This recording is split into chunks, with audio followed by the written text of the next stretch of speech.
नमस्कार, स्वागत है आपका ज्ञानदीप सक्सेस पॉइंट के यूट्यूब चैनल पर। जैसा कि आप जानते हैं, केंद्रीय चयन पार्षद सिपाही भर्ती का नई विज्ञप्ति जारी हो गया है, जिसमें 21,391 सीटों के लिए विज्ञप्ति जारी हुई है। इस संबंध को ध्यान में रखते हुए हम लोग एक नई पाठ्यक्रम पर आधारित प्रैक्टिस सेट को लेकर आए हैं। यह प्रैक्टिस सेट आप अंत तक देखिएगा और अपनी तैयारियों के बारे में जायज़ा लगाइएगा। साथ ही साथ अगर यह पहली बार हमारे चैनल पर विज़िट कर रहे हैं तो इसे लाइक और शेयर सब्सक्राइब ज़रूर करेंगे। तो आइए समय गंवाए बिना डायरेक्ट हम लोग प्रश्न पर आते हैं। आज का पहला प्रश्न है, अंग्रेजी शासन के विरुद्ध आवाज़ उठाने वाला प्रथम आदिवासी ग्रुप था। ऐसे तो भारतीय राष्ट्रीय आंदोलन में कई समुदायों, कई समूहों का योगदान रहा, लेकिन आदिवासी समुदायों में से किस समुदाय ने पहला आवाज़ उठाई? Option A Bhil, option B Munda, option C कोल,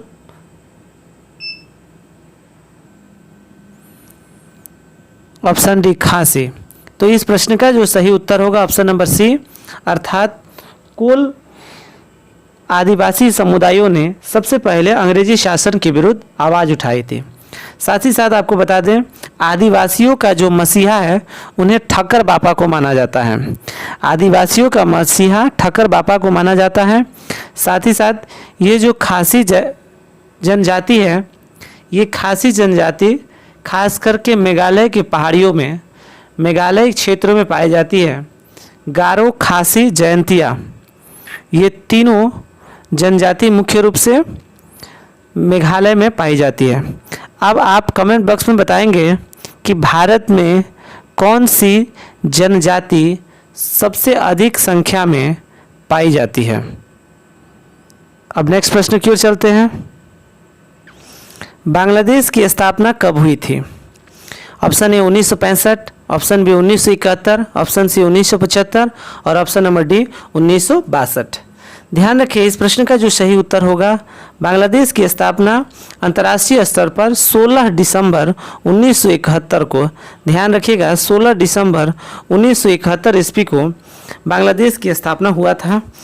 पूर्व में बांग्लादेश पूर्वी पाकिस्तान के नाम से प्रसिद्ध था। जब भारत का आज़ाद हुआ तो उस समय भारत के विभाजन के पश्चात पूर्वी पाकिस्तान और पश्चिमी पाकिस्तान नाम से एक पाकिस्तान देश बना और वही पूर्वी पाकिस्तान आगे चलकर बांग्लादेश के नाम से प्रसिद्ध हुआ है। इस ऑपरेशन में, इसके विजय में, अंतर्राष्ट्रीय स्तर निर्माण में भारत की भूमिका भी बहुत ही सराहनीय रही है। ध्यान रखेंगे आप। नेक्स्ट ऑप्शन पर बात करें, अगर 1965 ईस्वी में भारत और पाकिस्तान के बीच लड़ाई हुआ था। ध्यान रखें 1975 ईस्वी में भारत में इमरजेंसी लागू की गई थी छात्र आंदोलन के एवज में, और 1962 ईस्वी में भारत और चाइना के बीच युद्ध हुआ था। तो इस प्रकार इस प्रश्न का सही उत्तर 1971 हुआ। साथ ही साथ बांग्लादेश भारत के पूर्व में स्थित है। बांग्लादेश को नदियों का देश भी कहा जाता है और बांग्लादेश की राजधानी ढाका है और वहाँ की रुपया टका है। साथ ही साथ बांग्लादेश का जो संसद है उस संसद का नाम है जातीय संसद। तो एक प्रश्न से आपको कई प्रश्नों का उत्तर है। साथ ही साथ शेख हसीना वर्तमान में बांग्लादेश के प्रधानमंत्री हैं। अब हम लोग नेक्स्ट प्रश्न की ओर चलते हैं। चित्तौड़ का कीर्ति स्तंभ किसने बनवाया था? Option A Rana Pratap, option B Rana Kumbha, option C Rana Sanga और ऑप्शन नंबर डी मान सिंह। तो ध्यान रखें, चित्तौड़ का जो कीर्ति स्तंभ है ये राणा कुंभा के द्वारा निर्मित किया गया था। अब हम लोग नेक्स्ट प्रश्न की ओर चलेंगे। नेक्स्ट प्रश्न की ओर, भारत का राष्ट्रीय प्राध्यापक से सम्मानित होने का श्रेय किसे जाता है? Option number A CV Raman, option number JC Bose, option number C GK Gokhale और option number D Meghnad Saha.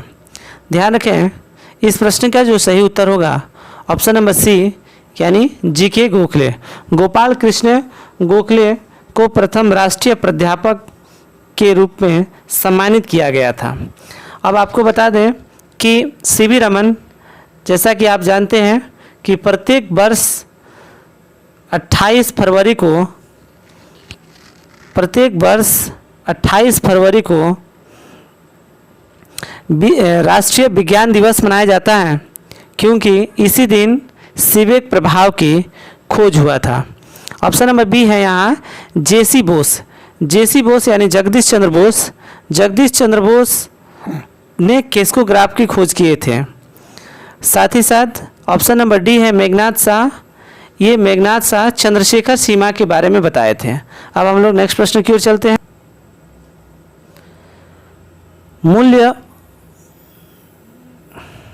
मूल्य संवर्धित कर यानी वैट वैल्यू एडेड टैक्स को लागू करने की सिफारिश किस समिति ने की थी? ऑप्शन नंबर ए गॉडगिल समिति, बी लक्ष्मीकांत झा समिति, सी एस.के. धर समिति और option number D Pranab Mukherjee. तो इस प्रश्न का जो सही उत्तर होगा ऑप्शन नंबर बी, अर्थात लक्ष्मीकांत झा समिति की सिफारिश पर वैल्यू एडेड टैक्स को लागू किया गया था। वैल्यू एडेड टैक्स लागू करने वाला सबसे पहला राज्य हरियाणा था। सबसे पहला राज्य हरियाणा था और वैल्यू एडेड टैक्स को लागू करने वाला अंतिम राज्य की अगर बात की जाए तो ये उत्तर प्रदेश था। अब हम लोग नेक्स्ट प्रश्न की ओर चलेंगे। जैसा कि गॉडगिल समिति है, तो गॉडगिल समिति के ने ही पहली पंचवर्षीय योजना का मॉडल को तैयार किया था। वित्त आयोग का गठन कितने वर्षों के लिए किया जाता है? ऑप्शन नंबर ए 5 वर्ष, ऑप्शन नंबर बी 6 वर्ष, ऑप्शन नंबर सी 10 वर्ष और ऑप्शन नंबर डी 2.5 वर्ष। तो इस प्रश्न का जो सही उत्तर होगा ऑप्शन नंबर ए, अर्थात 5 वर्षों के लिए की जाती है। ध्यान रखेंगे, वित्त आयोग एक संवैधानिक संस्था है और इसके वित्त आयोग का गठन, वित्त आयोग के सदस्यों की नियुक्ति राष्ट्रपति द्वारा की जाती है। वित्त आयोग का संबंध अनुच्छेद 280 से है। अनुच्छेद 280 का संबंध वित्त आयोग से है। अभी 15वें वित्त आयोग एन.के. सिंह हैं, जिनकी अवधि 2020 से 2025 के बीच है। अब नेक्स्ट प्रश्न की ओर चलते हैं। नामीबिया की राजधानी कहाँ है? Option number A Canberra, option number B Windhoek, option number C Nairobi और ऑप्शन नंबर डी टोक्यो। इस प्रश्न का जो सही उत्तर होगा ऑप्शन नंबर बी, अर्थात विंडहॉक। नामीबिया की राजधानी विंडहॉक है। साथ ही साथ जानकारी के लिए बता दूं, कैनबरा ये ऑस्ट्रेलिया की राजधानी है, नैरोबी ये केन्या की राजधानी है और टोक्यो ये जापान की राजधानी है। ठीक, जापान को सूर्योदय का देश या उगते हुए सूर्य का देश भी कहा जाता है। कैनबरा जो ऑस्ट्रेलिया की राजधानी है, इसे प्यासी भूमि का देश भी कहा जाता है। अब हम लोग नेक्स्ट प्रश्न की ओर चलते हैं। पर्वतीय नगर डलहौजी किस प्रांत में स्थित है? Option number A Jammu Kashmir, option number B Uttar Pradesh, option number C Himachal Pradesh और ऑप्शन नंबर डी असम। तो इस प्रश्न का जो सही उत्तर होगा ऑप्शन नंबर सी, अर्थात हिमाचल प्रदेश। पर्वतीय नगर डलहौजी हिमाचल प्रदेश में स्थित है। और जम्मू कश्मीर के बारे में बता दें कि जम्मू कश्मीर में 31 अक्टूबर 2019 से पूर्व धारा 370 लागू था, जो 31 अक्टूबर 2019 से ख़त्म, प्रभावहीन हो गया।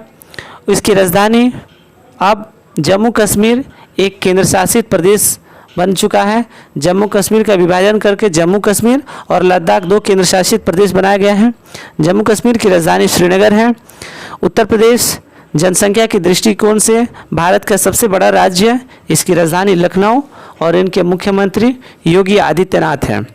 साथ ही जम्मू कश्मीर के चूँकि केंद्र शासित प्रदेश है और इसके जो प्रशासक है उनको मनोज सिन्हा, उनके प्रशासक मनोज सिन्हा हैं।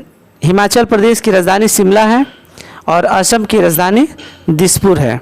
हेमंत बिस्व सरैया असम के वर्तमान में मुख्यमंत्री हैं।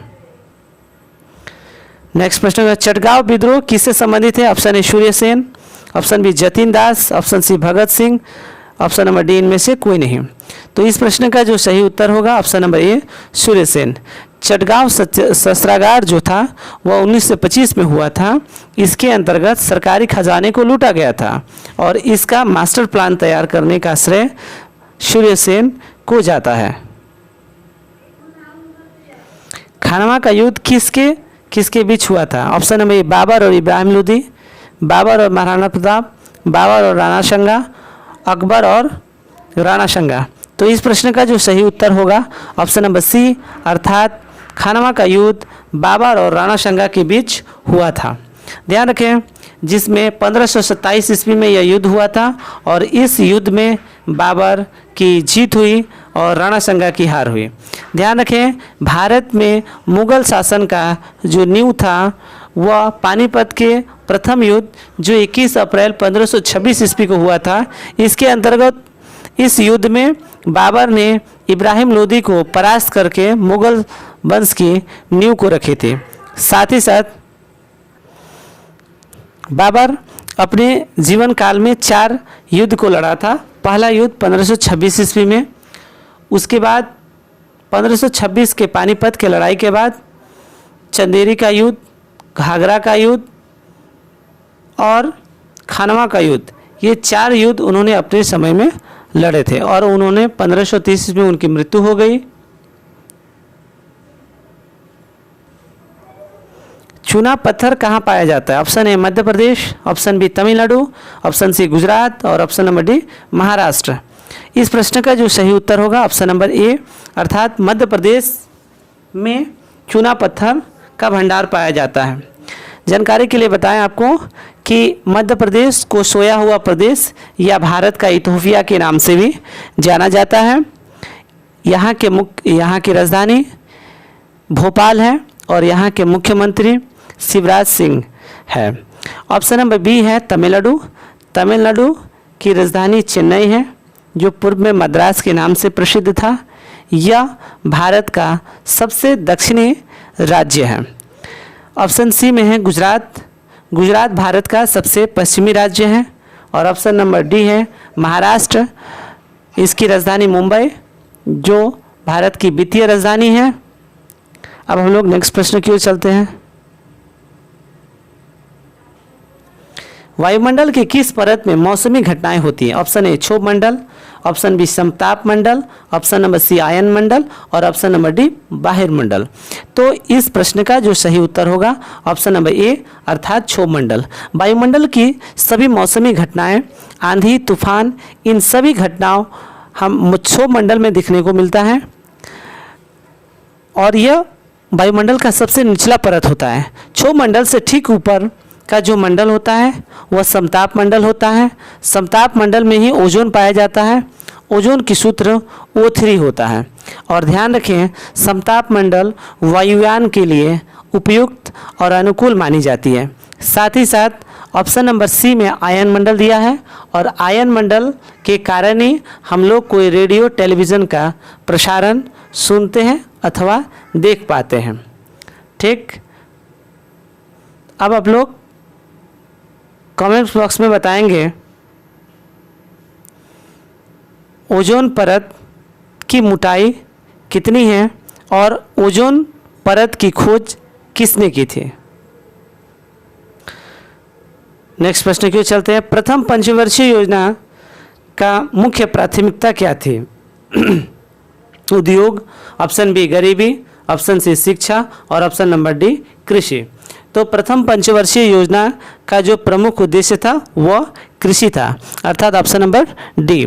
प्रथम पंचवर्षीय योजना की जो अवधि थी वो 1951 से लेकर 1956 के बीच रही और इसके अंतर्गत कृषि की प्राथमिकता दी गई थी।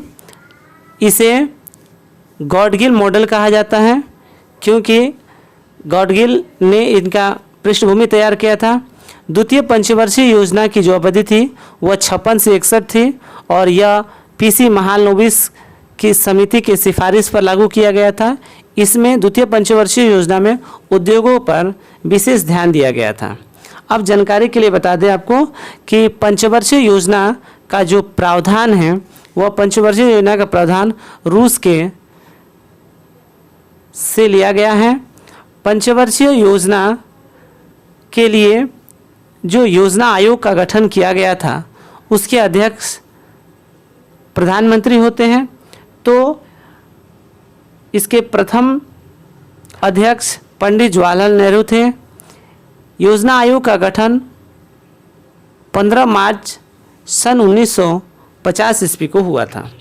अब हम लोग नेक्स्ट प्रश्न की ओर चलते हैं। चिकन नेक निम्न में से किन सीमाओं को जोड़ता है? Option A Bharat Chin, option B Bharat Bangladesh, option C Bharat Myanmar और ऑप्शन नंबर डी भारत और नेपाल। तो इस प्रश्न का जो सही उत्तर होगा option number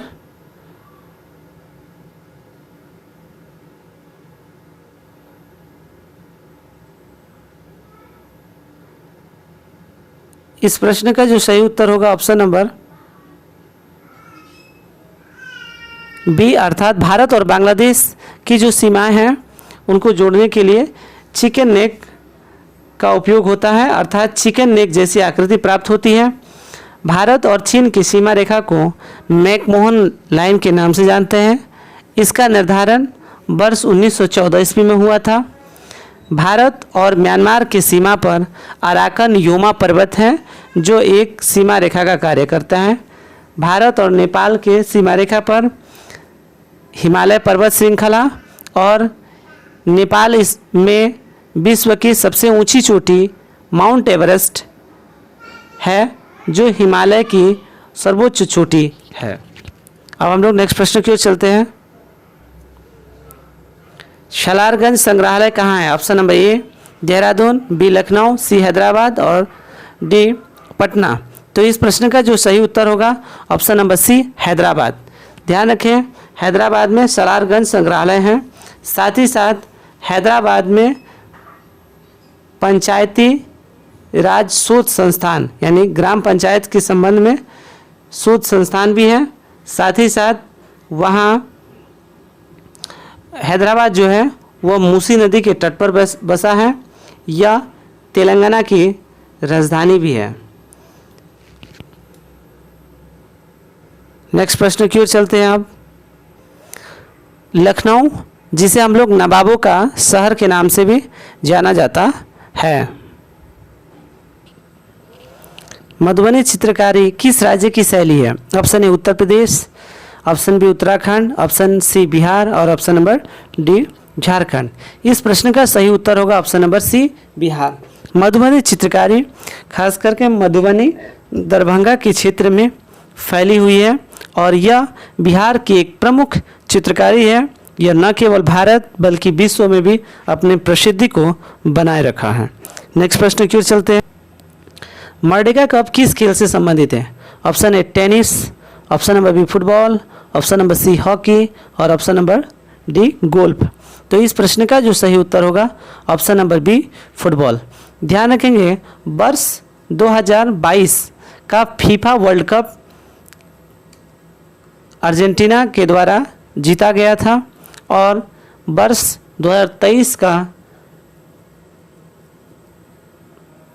FIFA player of the player चुना गया है लियोनेल मेसी को। साथ ही साथ आप लोग कमेंट बॉक्स में बताएंगे कि भारत में खेल दिवस किस तिथि को मनाया जाता है और किन के जन्म के उपलक्ष्य में। नेक्स्ट प्रश्न की ओर चलते हैं। ईसा का जन्म कौन से स्थान पर हुआ था? Option A Bethlehem, option B Rome, option C Vatican city, option number D इनमें से कोई नहीं। तो ध्यान रखेंगे option number A Bethlehem. Isa का जन्म बेथलेहम नामक शहर में हुआ था और ईसा मसीह के मृत्यु के दिन को गुड फ्राइडे के रूप में सेलिब्रेट किया जाता है। नेक्स्ट प्रश्न की ओर। हड़प नीति किस गवर्नर ने अपनाई थी? Option A Lansdowne, option B Dalhousie, option number C Linlithgow और option number C D Dufferin. तो ध्यान रखेंगे राज्य हड़प नीति को लॉर्ड डलहौजी ने लागू किए थे।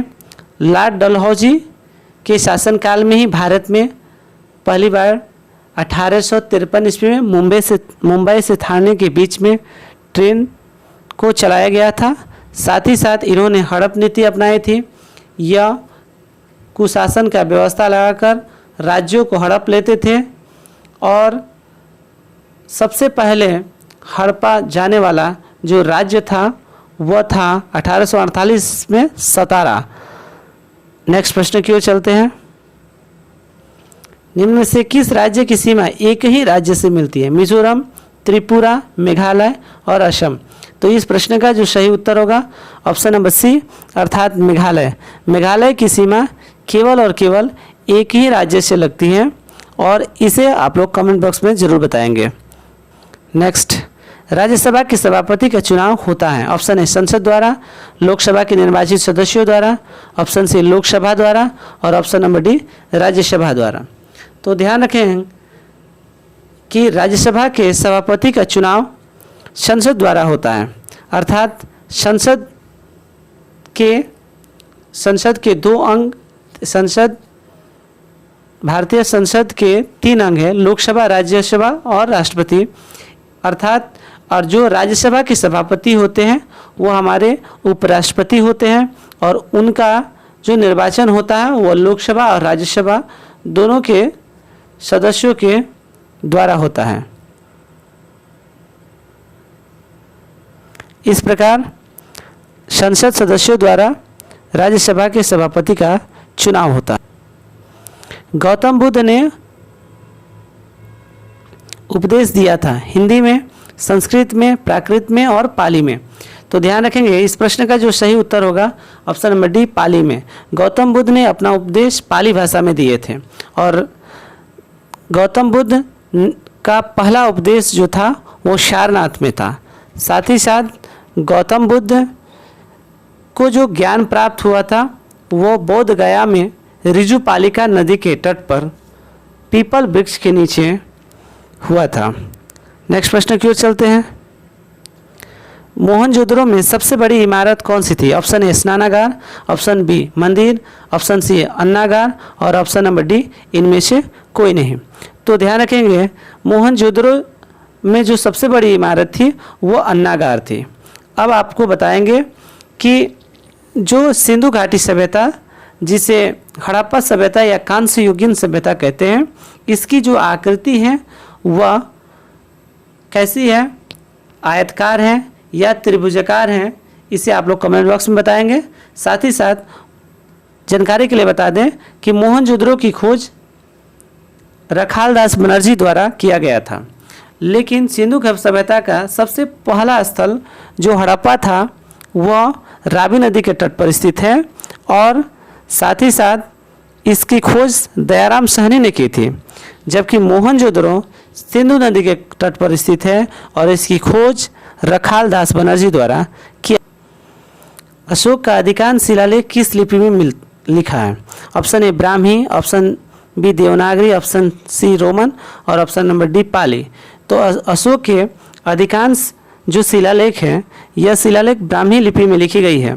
साथ ही साथ बता दें कि अशोक 269 ईस्वी में राजगद्दी पर बैठा था और उसके ठीक 8 साल के बाद ही 261 ईसा पूर्व में कलिंग का युद्ध हुआ। कलिंग का राजा उस समय खारवेल हुआ करते थे। इन दोनों के बीच भीषण युद्ध हुआ, जिसमें बहुत से रक्त रंजित को देख करके अशोक ने युद्ध नीति को छोड़ करके धम्म नीति को अपनाया और उन्होंने अपने पुत्री महेंद्र और पुत्र संघमित्र को श्रीलंका में बौद्ध धर्म के प्रचार के लिए भी भेजे थे। अशोक को प्रियदर्शी के नाम से भी जाना जाता है। दिन में समुद्र की ओर से स्थल की ओर आने वाली पवनों को क्या कहते हैं? सी ब्रिज, लैंड ब्रिज, कारकून और ब्रिक फिल्डर। तो इस प्रश्न का सही उत्तर होगा ऑप्शन नंबर ए, यानी दिन के समय में समुद्र की ओर से स्थल की ओर आने वाली हवाओं को सी ब्रिज के नाम से जाना जाता है। रबी फसल की कटाई कब की जाती है? दिसंबर, मार्च, मई और जुलाई। तो इस प्रश्न का जो सही उत्तर होगा ऑप्शन नंबर बी अर्थात मार्च में। अक्टूबर, नवंबर, दिसंबर के आसपास रबी फसल की बुआई की जाती है और मार्च अप्रैल में इसे काट लिया जाता है, जबकि खरीफ फसल की जो बुआई है मार्च अप्रैल मई में बोई जाती है और उसके बाद अक्टूबर नवंबर में काटी जाती है। विधवा पुनर्विवाह अधिनियम 1856 किस गवर्नर जनरल के समय पास हुआ था? Option number A lord Dalhousie, option number B lord Hardinge, option number C lord Canning और option number D lord Ellenborough. तो इस प्रश्न का जो सही उत्तर होगा option number C lord Canning. Lord Canning के समय में ही 1856 ईस्वी में विधवा पुनर्विवाह कानून ईश्वर चंद्र विद्यासागर के अथक प्रयासों के परिणाम से लागू हुआ था। तो और ध्यान रखेंगे लॉर्ड कैनिंग भारत का पहला वायसराय भी थे और भारत का अंतिम गवर्नर जनरल। तो कमेंट बॉक्स में बताएंगे भारत का अंतिम वायसराय कौन था। पहला एशियाई खेल कहाँ हुआ था? चीन, भारत, मलेशिया, जापान। इस प्रश्न का सही उत्तर होगा ऑप्शन नंबर बी भारत में। 1951 में पहला एशियाई खेल भारत में हुआ था। अब नेक्स्ट प्रश्न की ओर चलते। कपास उत्पादन के लिए कौन सी मिट्टी सर्वाधिक उपयोगी है? ऑप्शन नंबर ए लेटराइट मिट्टी, ऑप्शन बी काली मिट्टी, ऑप्शन सी दोमट मिट्टी और ऑप्शन नंबर डी जलोढ़ मिट्टी। तो ध्यान रखिए कपास के उत्पादन के लिए काली मिट्टी सबसे उपयुक्त मानी जाती है और इसका विस्तार अधिकांश मात्रा में महाराष्ट्र और गुजरात के क्षेत्रों में है। इस कारण ये दोनों ही राज्य कपास के उत्पादन में महत्वपूर्ण भूमिका निभाता है। वर्तमान स्थिति में कपास का सर्वाधिक उत्पादन गुजरात राज्य से होता है। अगर आप इस चैनल पर पहली बार विजिट कर रहे हैं तो इस चैनल को लाइक, शेयर और सब्सक्राइब करना ना भूलें। आइए हम लोग नेक्स्ट प्रश्न की ओर चलते हैं। अब सिक्किम को किस संविधान संशोधन विधेयक द्वारा राज्य का दर्जा दिया गया? 22, 36, 13 और 56। तो ध्यान रखें इस प्रश्न का सही उत्तर होगा 36वें संविधान संशोधन 1975 इसमें सिक्किम को राज्य का दर्जा दिया गया। ध्यान रखेंगे सिक्किम जैविक खेती प्राप्त करने वाला या कराने वाला भारत का पहला राज्य है जो पूर्ण रूप से जैविक खेती करता है और साथ ही साथ इन्हें कई पुरस्कार भी प्राप्त हो चुके हैं। सिक्किम की राजधानी गंगटोक है। किसी भी अपराधी को कितने समय के अंदर मजिस्ट्रेट के सामने पेश करना होता है? ऑप्शन नंबर ए 12 घंटा, बी 42 घंटा, सी 40 घंटा और ऑप्शन नंबर डी 24 घंटा। तो इस प्रश्न का जो सही उत्तर होगा ऑप्शन नंबर डी अर्थात 24 घंटे के अंदर उन्हें मजिस्ट्रेट के पास उपस्थित करना पड़ता है। बंगाल के समुद्र तट को क्या कहा जाता है? शिवपुरम, दीघा, उपरोक्त दोनों, इनमें से कोई नहीं। तो ध्यान रखेंगे ऑप्शन नंबर बी अर्थात बंगाल के समुद्र तट को दीघा के नाम से भी जाना जाता है। यह बंगाल का जो तट है वह भारत के पूर्व में स्थित है और बंगाल की खाड़ी के साथ जुड़ा हुआ है। तो इस प्रश्न का सही उत्तर ऑप्शन नंबर बी। उम्मीद है कि यह सेशन आप लोगों को पसंद आई है। अगर पसंद आई है तो किसी न किसी ग्रुप में ज़रूर भेजें। साथ ही साथ लाइक, शेयर और कमेंट करना न भूलें। धन्यवाद।